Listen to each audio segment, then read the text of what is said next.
8 верасня гадавіна знакамітай бітвы пад Воршай 1514 году. Напэўна, галоўны дзень у календары Воршы. Бо менавіта 8 верасня наш горад згадваецца як месца вайсковай славы і толькі ў станоўчым кантэксце. На гэтым тыдні ўжо з'явілася некалькі афішаў мерапрыемстваў, якія пройдуць у розных еўрапейскіх краінах. На момант запісу гэтага відэа вядома, што ў Беластоку беларуская дыяспара правядзе сваё мерапрыемства ў скверы вольнай Беларусі.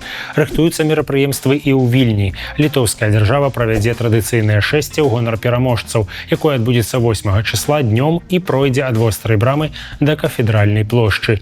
Гэтым шляхам вярталіся ў сталіцу Вялікага княства ўдзельнікі перамогі. А цяпер вуліцамі горада пройдзе вайсковы аркестр. Беларусы Вільні правядуць набажэнства ў памяць аб князе Канстанціне Астроскім і іншых героях у храме Беларускай праваслаўнай царквы Канстанцінопольскага патрыархату, а затым зладзяць экскурсію па месцах, якія звязаныя з бітвай. Экскурсія пройдзе ў нядзелю 7 верасня і пачнецца о 13 гадзіне. З шэрагу мерапрыемстваў, прымеркаваных да гадавіны, мы апублікуем відэа і фотаматэрыялы. А значыць, гэта добрая нагода падпісацца на нашы сацыяльныя сеткі. Ссылкі под гэтым відэа. А на гэтым у нас усё. Дзякуй вам за ўвагу і заставайцеся з Оршаэу, як Оршаэу застаецца з вами. Слава Воршы! Убачымся на наступным тыдні.